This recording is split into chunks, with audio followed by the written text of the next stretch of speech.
Good afternoon, Dr. Tausif. Thank you for agreeing to talk to JDF. I understand you're an emergency physician at a very busy unit in Chennai. You're also a very successful radio jockey. Can you just share with us your journey both in medicine as well as in the area of radio jockeying? Well, good afternoon. First of all, thank you for thinking me good enough to be there in this interview. Well, yes, my journey has been quite interesting. Generally, you would say people after doing MBBS, especially somebody who did during my time, would want to really go into, say, general medicine, general surgery, or one of those specialties where people expect you to go. Now, picking emergency medicine at a time when the specialty was not even recognized by the Medical Council of India was a difficult choice.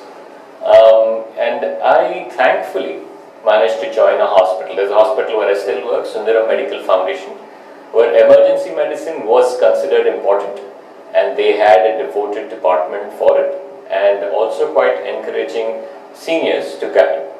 So when I joined this specialty, I was very clear that I wanted to have good human interaction. So that kind of ruled out pretty much radiology and anesthesia. I was also not interested in sitting behind a desk and writing prescription after prescription every day. So that pretty much took out any desk-based practice that you might have. So the only options left to me were intensive care or emergency medicine.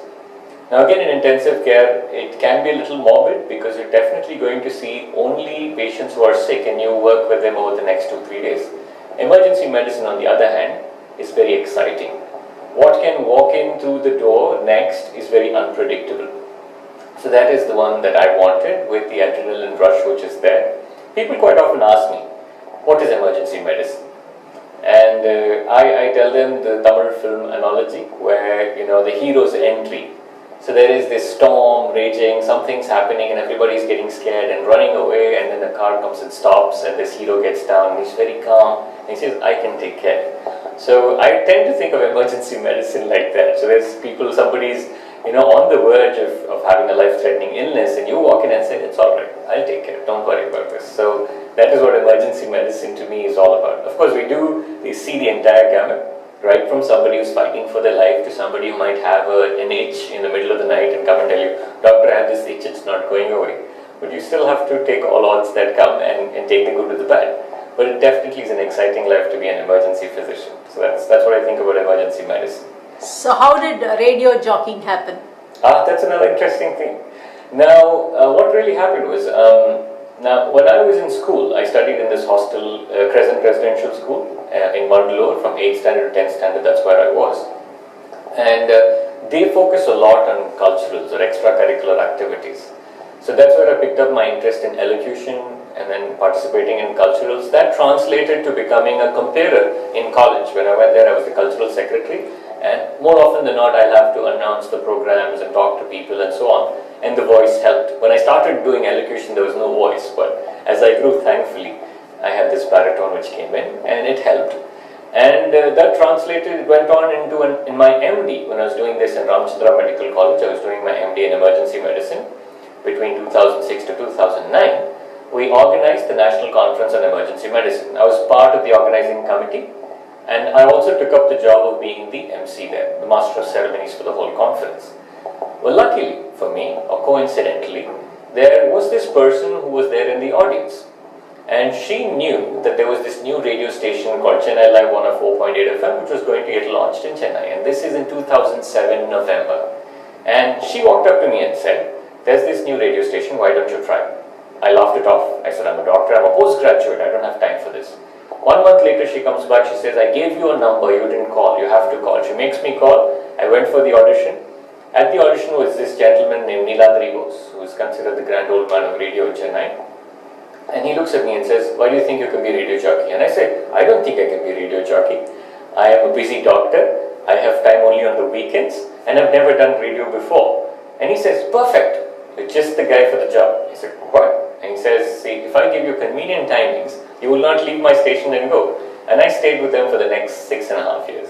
And then he said, because you're new, I can mold you into any which way you want. And then he said, you're going to be my quiz master. The rest, as they say, is history.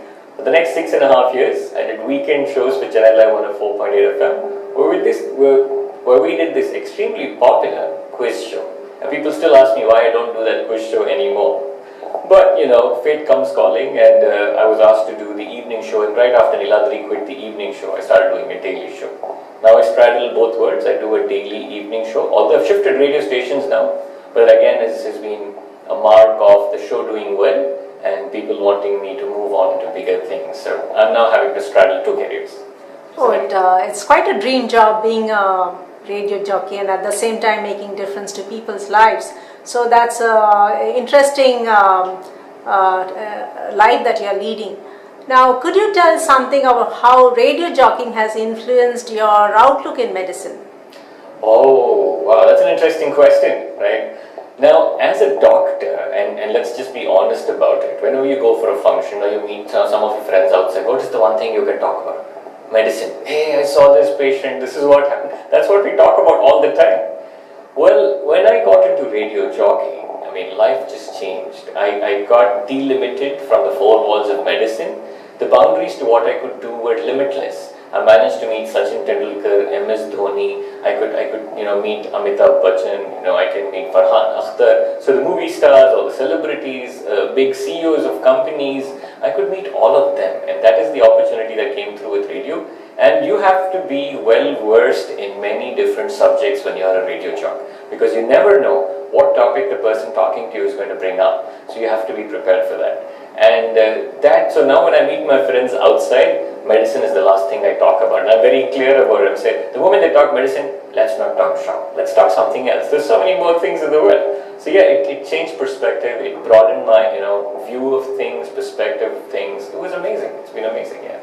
So again, the question in reverse: how did medicine influence your radio jockeying? Do you actually introduce concepts of health, or does your background in emergency care change your perspective on people's questions or their way of thinking or the way they interact with you on the radio?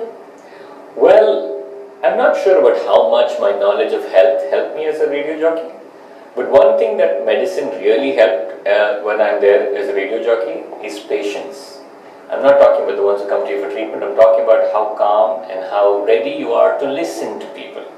Now, when people ask me how different is medicine versus radio jockeying, I quite often tell them it's the same thing. In medicine, you're telling people stories. When you're on radio, you're telling people stories. You're trying to convince them of something. In medicine, you have to listen a lot. In radio, you have to listen a lot. Only thing in medicine, you can't afford to smile and laugh when you're saying it. In radio, you're laughing all the time when you're saying it. So that's the only difference. The emotion that you have is different, but it's almost the same. And I think if I'm a good radio jock today, it's primarily because of my background as a doctor, where I can listen to people. I have a level-headed approach to things, and people find me more warm and comforting, and that's why they like to talk to me. I think medicine has had a huge influence. And not to mention, whenever I'm on radio, people want to call me the doctor, and my claim to fame was the doctor who is the radio jock. And when I come to the hospital, people like me and say, hey, here's the radio jock who's a doctor. So I'm like, okay, there you go. So it's quite influential both ways. Yes. Tell me about your fluency in English and then other languages as well, because communication is common to both fields, both as a physician as well as a radio jockey. So how do you go from one language to the other? Is that a problem, or is it something you do it with ease? Well, it is very important to be able to communicate in multiple languages. Luckily, even as a child, I had a flair for languages. I would love languages, and when I started participating in elocution competitions, it became important that I have good English, right? If you wanted to win, all of us know that you need to have good English. And that wasn't just in English. I also had to do Hindi elocution, so again I had to brush up on my Hindi and do well on my Hindi. Tamil was not my second language. Tamil is something that I picked up talking to people. But even today, I try to do a good job of it. So yes, languages are important, especially if you've been part of culturals at any part of life. I did not know then that I would use my language and my skill of communication as part of my profession or go on, but with God's grace, that's been there. And it's very important to like languages. It's very important to want to talk to people, want to listen to them, want to be understood. I think that's very, very important if you want to be successful, either as a doctor or as a radio jock. how do you make time for both these? Because both need a lot of work in terms of researching your subjects, both need to be updated on technology. So how do you manage to put in time for both these professions? Well, I won't tell you it was easy. I mean, it is very difficult. Planning is where it happens, and compartmentalizing. What am I trying to tell you? When I say planning, I split my day up and I say this time to this time I am going to focus on medicine. This time to this time is only for radio. That's what I do. And I don't let one spill over into the other. So that way I'm able to compartmentalize. So when I'm in the hospital, I'm thinking as a doctor, as you know, as in charge of the department, how can I train my students, what should I do for them, the mails I need to send and all that. When I shift from here and enter the radio station, the moment I walk in, everything else that's outside gets shut out. It's all about radio, what I can do there, how I'm going to interact with my callers, what I'm going to do during the next 3 hours of my show. Everything is right there. The moment I let one spill over into the other, my time plan, my schedule goes through a toss. Then I have a lot of difficulty trying to get back into a routine again. So having a routine, planning ahead of time is very, very important, and compartmentalizing it and not letting one spill over to the other, I think that's key to managing your time, and that for me was very, very important.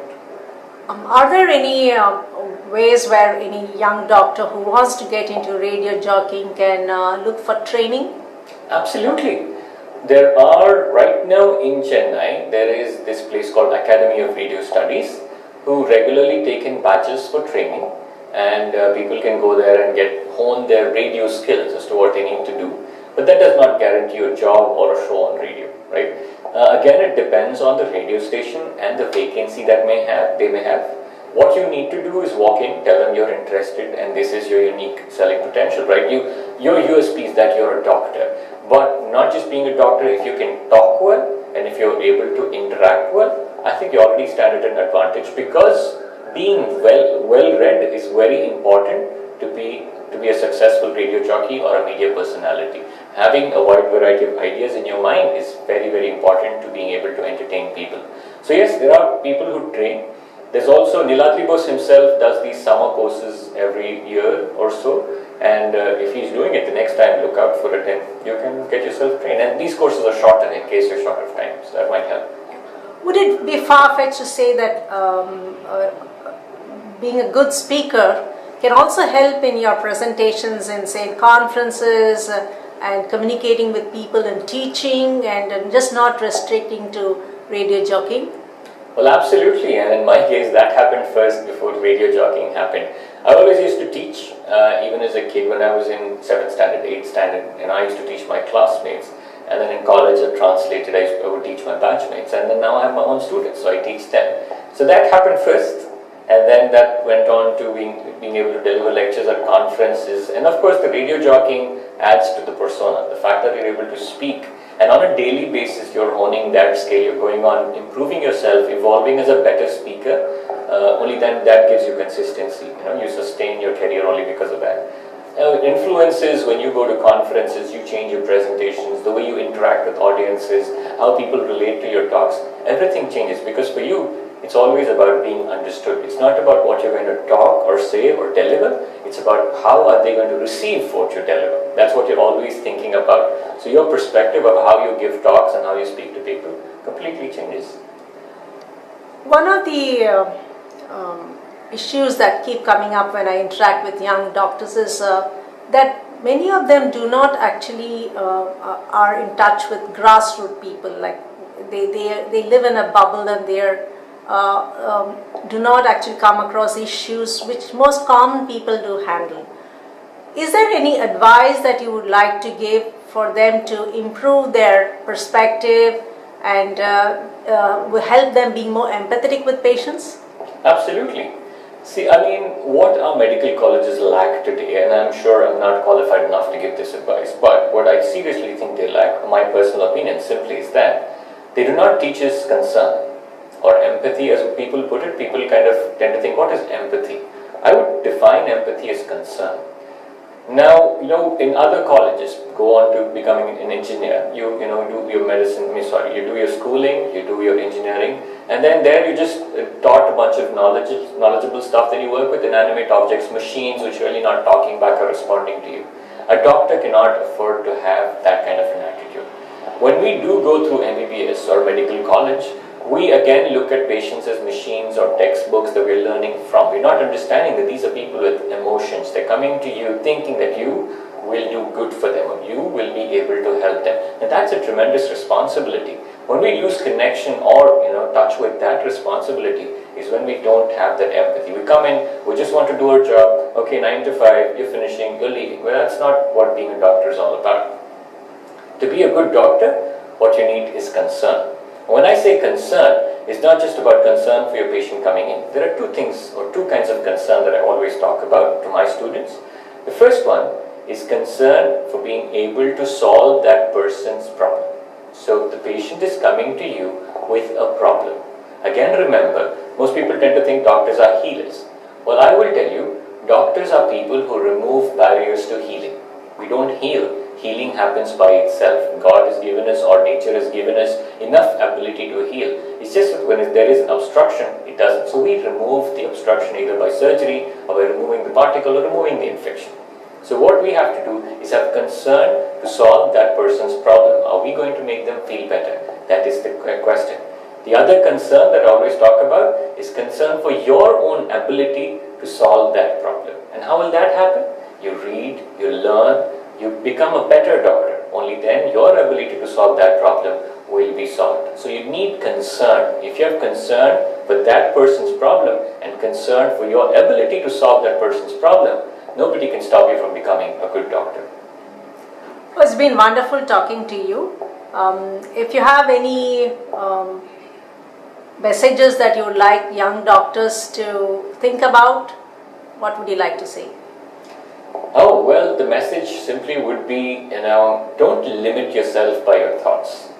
I do know that going through MBBS or MD is stressful. There is so much knowledge coming in, so much that you need to take in, and you need to assimilate all that to become a good doctor. Otherwise, you just be another person who knows something. You don't want to be that. You want to be the best in what you do, and that is what your aim always has to be. I mean, when you look at the average for, let's say, a baseball player or a cricket player, if he goes out there in 10 matches and scores centuries in 3 matches, you will consider that cricket player as an excellent player. Think about a doctor. When you go there and do 10 surgeries, if you do well in 3 surgeries, what would they call you? A very bad surgeon.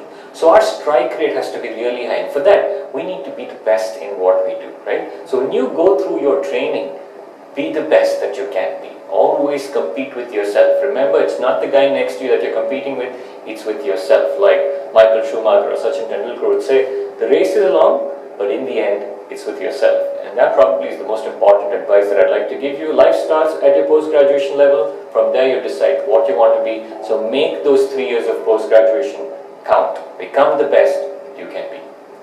Thank you so much, Dr. Tausif. It has been wonderful talking to you. I hope our viewers will also think the same.